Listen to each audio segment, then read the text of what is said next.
Good morning, garden friends. Welcome back to my garden tour.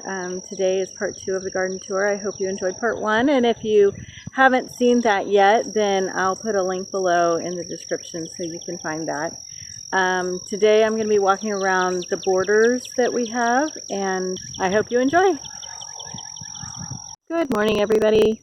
Welcome back to part 2 of my garden tour. It's June 21st, and I just wanted to give you another look at some of the beds here. And this, I should back up. I can't decide if this is terrible or a good thing. We have a lot of wildflowers here on the farm, and they grow up everywhere. And a lot of times I have to clean them out. They're just in the wrong place. But I let these stay. We have fleabane and Queen Anne's lace and some verbascum. I don't even know what all is in there, but it just came up so beautifully and so wild and white, and I just loved it. I probably won't let this live here much longer.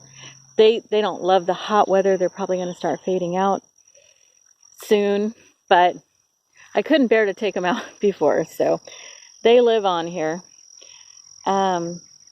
This is a patch of daylily called Marie's Gift, and behind it I have some grasses and some, oh goodness,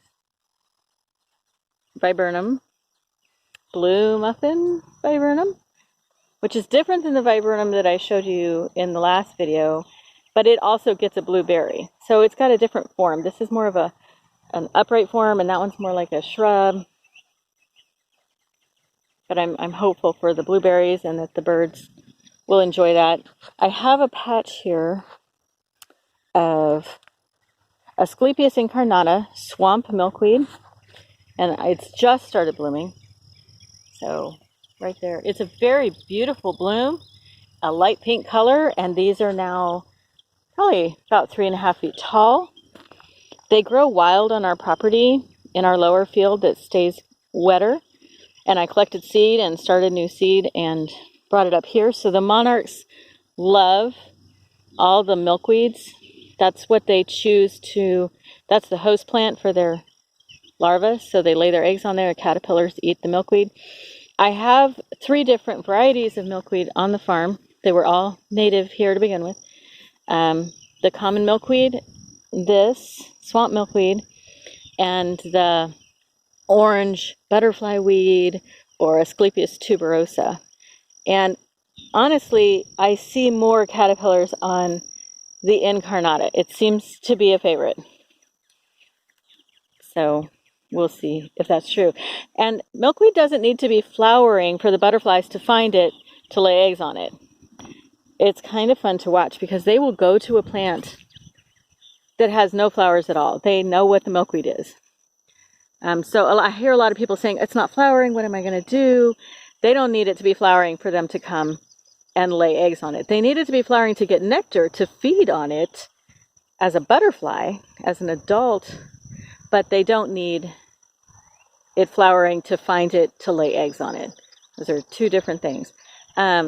This plant here is a Rudbeckia lanceolata that gets so big. I've already cut this back once, so it's over my head. It's probably 6.5 feet tall. It gets a beautiful yellow coneflower flower on it. Butterflies go insane for it. But it does get very, very big. I don't know if you can get the perspective of how big that is, but it's huge, and it can get heavy and flop over. So it has its drawbacks. I try to cut it back in the spring by about half and let it flush out again so that it won't fall over as much, but I have the feeling that one's going to flop over. It's very big. I have a pink bee balm or Monarda here. This is the first one to bloom here, and it's just about done blooming. I'll cut it back and it'll send out new blooms again. And then we have a magenta or fuchsia colored one back there that's just getting started. And you can see I have a hummingbird moth right there. They love these. These have a long tubular flower, and the hummingbird moths and other butterflies love it. This daylily is Jamaican Me Crazy. and then Thomas 2, and a black beauty elderberry behind it, which will get much, much bigger. It's just getting started. More Verbena bonariensis. I'm pretty sure it planted itself there in the front of the bed. And some 9-barks. This one's called Sound of Color by Paul Owen. And a red Monarda. I should take a whole big picture because it's hard to tell what I'm doing. This is what I call my borders. And to the right of me is what I call the long border or the back border. And the front is my color borders. And it just has a grassy path in between. The long border on the back really doesn't have any rhyme or reason to it. It's just whatever I felt like planting. In the front, I have these little mulched entranceways. And each section is about 10 to 12 feet, and it's kind of a color family. It's my attempt to try and include some colors that I don't normally use. So this first one is a burgundy and white garden. And actually, there's hardly anything blooming in it right now. This is Daylily Denver Scott. It's got the burgundy eye to it. And I've got some bronze fennel and some amaranth coming up. But right now, there's not a lot blooming in this garden. I have some burgundy sedum that will be blooming later in the fall down there. And some white baptisia that I grew from seed that'll bloom probably next year. It's young and it didn't bloom this year. And some mountain mint gets a white, grayish, silvery bloom on it. This is about as white as you get in the daylily world. This is called Snow Blizzard, so it's not white exactly, but it's as close as I was going to get. So I included it in this white bed, and some more of that calamaris or false aster. So we'll see. And then I have some common milkweed that came in here, and it's got a pink bloom, but I let it stay because I always let milkweed stay. And I just noticed behind me a bluebird just flew out of this box. They've been nesting in this box. I'm pretty sure they've got eggs in there, but I can't open this box, so I can't check. This was chickadees earlier in the spring. They fledged 2 or 3 babies out of there, and within a week, the bluebirds were on it. So I hear people say all the time that bluebirds won't nest in a previously used box that's still got, nesting material in it. Does not seem to be the case around here. My bluebirds aren't picky. Everybody here shares. The bluebirds were in a different nest over by the shade garden. They fledged 5 babies out of there earlier this spring. We watched them for weeks. They would all the babies would travel around and parents would feed them. A lot of times on top of that arbor that was in the previous video. And as soon as they fledged, tree swallows took over that nest box. And so the bluebirds were looking for a different place. And the chickadees left this box, and there were the bluebirds came and took over this box. So everybody shares around here. We have about 8 nest boxes in this field alone. So plenty to go around. Lots of tree swallows, lots of bluebirds. So we have a lot of good bug eaters around here. Sweet little double called 2 to Tango. And Mary's Gold, a very bright, tall daylily.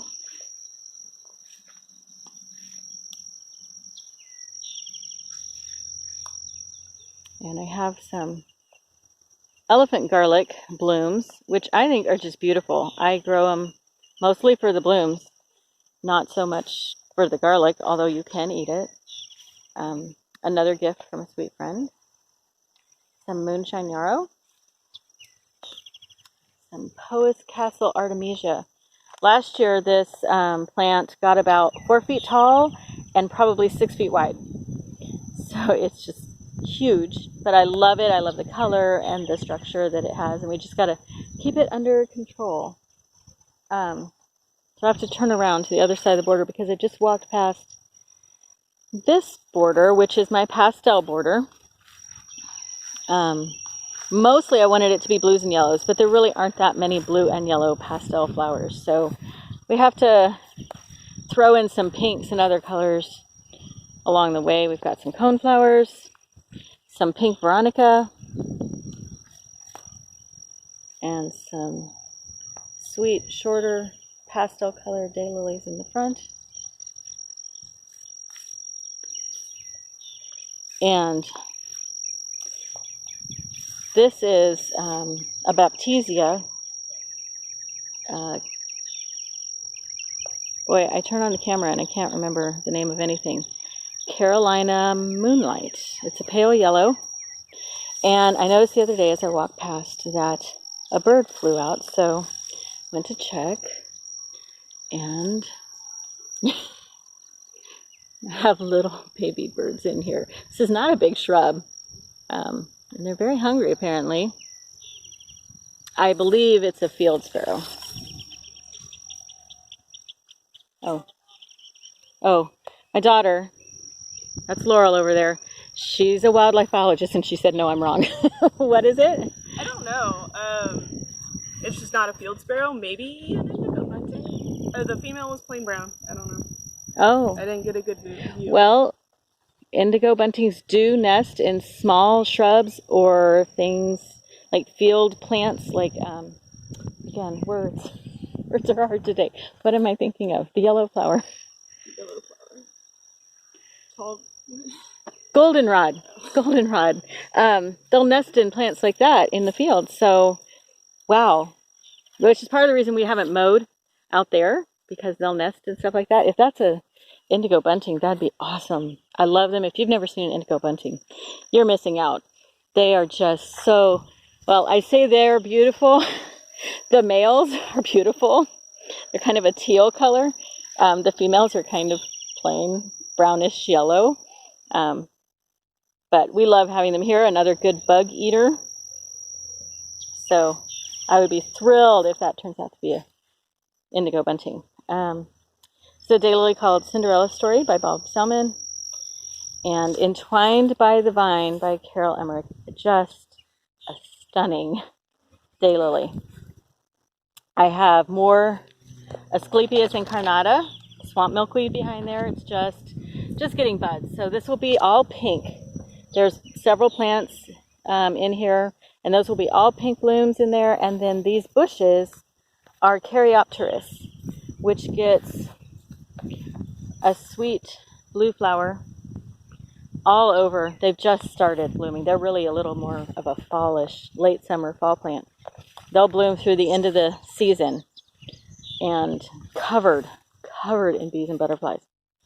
So this will have a very blue and pink tone to it in a few more weeks. And another Stokesia down here. Now this color blocked bed, everybody says, so what color is this? And it's affectionately known as the whatever the heck I want bed. I didn't like being controlled by this color family thing, and so I just started putting plants in there, well, the way I wanted them. And it's turned out to be a lot of jeweled tones, so maybe I'll change the name. Whatever the heck I want doesn't sound very nice, does it? So a lot of jeweled tones. This is a penstemon that I can't remember the name of right now.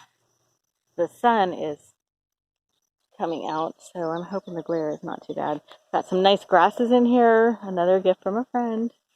Almost Indecent. Beautiful double daylily. Some blue baptisia, the native blue, and this is only its second year, so they will get much bigger. The one I had at home was probably 6 feet tall and 6 feet wide, so these will get much bigger. And a lot of people grow them for their seed heads. So you get these black seed heads on them that are kind of structural and interesting. So that's a pretty way to use them throughout the rest of the season. I had another hummingbird moth on this. Monarda over here.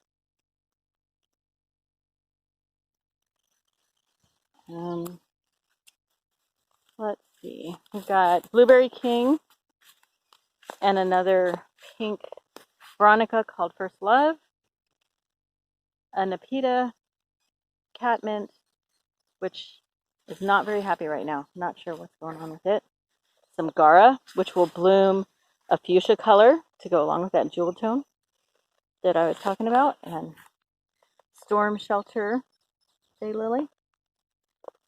And this Achillea or Yarrow is Saucy Seduction.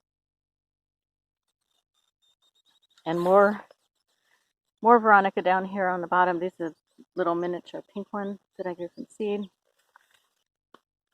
And this is First Love Veronica again. And some things that haven't bloomed yet and some that are done. This is Amsonia, it's already done. Peonies that have already finished. Some Verbena bonariensis, of course. And some coneflowers that are filling in that I'm hoping will bloom this year. They grew from seed last year. Some phlox, another great pollinator plant. And some Eryngium that I grew from seed down there. So hopefully that will bloom this year also. And some blue lobelia, which is just incredible when it blooms later in the fall. So it's always important for me to have things blooming all year long. It's important for me to have things that are good for the pollinators. This is a beautiful yellow columbine Denver Gold, but it's all done. I haven't cut it back yet because I'm saving seed. I grew these from seed and I want to grow some more, so save some seed for that. And back over to the other side, the long border, we've got some more 9-barks back there. Amber Jubilee, I believe. And some more Stokesia, Ledgewood's Cherry Jubilee Daylily, and Ask Santa. I always think Ask Santa looks best with rain on it. It just looks beautiful with raindrops. And more Calamaris. I've got it everywhere. This is some goldenrod that a friend gave me that's supposed to be shorter. It's just got one little bloom on it. Usually that's a later blooming plant. So somebody's a little overeager and started blooming early. But it'll be beautiful in the fall, and pollinators again absolutely love it. More Amsonia, some Russian sage, some grasses. I think this is Carl Forster. Not positive though. Not good at remembering all those grasses' names. Mary Libby Neiman by Bob Selman. And a little, so this is a white beautyberry. And I was going to try and say the Latin name, and it just escaped me. So I won't even pretend I can remember. Calicarpa? I'm not positive about that. You can see its little blooms. It might have bloomed earlier in the spring. It might have been done in a normal year by now, but that late freeze really froze it back. If you look in here, you can see all these dead leaves from where it froze back in May. So, but it's going to go ahead and bloom, and all those little berries will be clusters of little white, look like pearls, little white berries all over that bush. And I have one a little further down that's purple, and they're just beautiful. And this is a phantom hydrangea. Oh no, I'm sorry, Bobo. Little shorter. Some phlox. And more grasses. This is Shenandoah. I had to buy it for the name, but it's beautiful. Panicum type of grass. And I really need to turn my camera to the side. This is Rudbeckia maxima. It is 6 feet tall. Just gorgeous. Again, pollinators love it. I got a big bumblebee sitting right there right now. And then the seed heads, once this gets done flowering and creates seed, the birds love it. So it's an all around fabulous plant. More garlics. This is my purple beautyberry, and you can see it's got some blooms starting in there too. Every one of those blooms, each little tiny bloom will be a little purple berry. So I wanted to finish up my border beds with you before I go to my main daylily bed. This is the orange and purple bed. So I have the orange butterfly weed, or Asclepias tuberosa. Butterflies love it. Monarchs use it as a host plant for their caterpillars. So it's here in my orange bed. I have some purple globe campanula. I don't really know the variety. It came from my my grandmother's house. I have some penstemon here.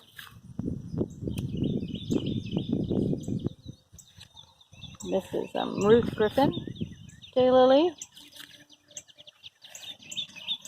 and Cimarron Night. And back here I have Tennessee Sensation. We have a lot of road noise today and a lot of bird noise too. This plant in front of me that is not blooming yet is, oh gosh, the words are just escaping me. It's a blackberry lily. That's what it is. But it's a purple variety. So the orange variety is the most common one. But this is a purple variety of a blackberry lily. I'll be sure to take pictures of it once it actually starts blooming. I do have some of the orange in here too. And some liatris. It should start blooming really soon. Add some purple to this bed. More Verbena bonariensis, of course, and some purple veronica. Happy little bees on there.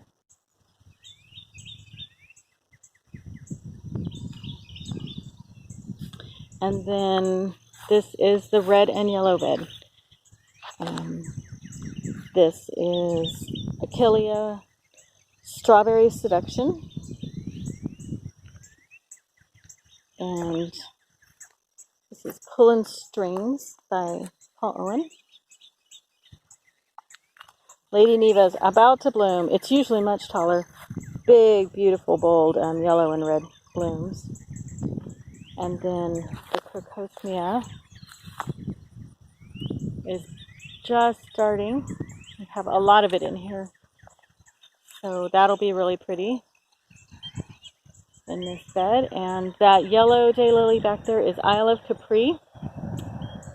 And I don't believe the two red ones that are with it are blooming yet. And more Strawberry Seduction Achillea and Moonbeam Coreopsis. We've got a bunch of little Coreopsis in here to add some yellows. This is a perennial sunflower bush, and I cut it way back because last year it got so big it was flopping all over. So I cut it way back, so it hasn't started blooming yet. And another yellow Achillea that I can't remember the name of.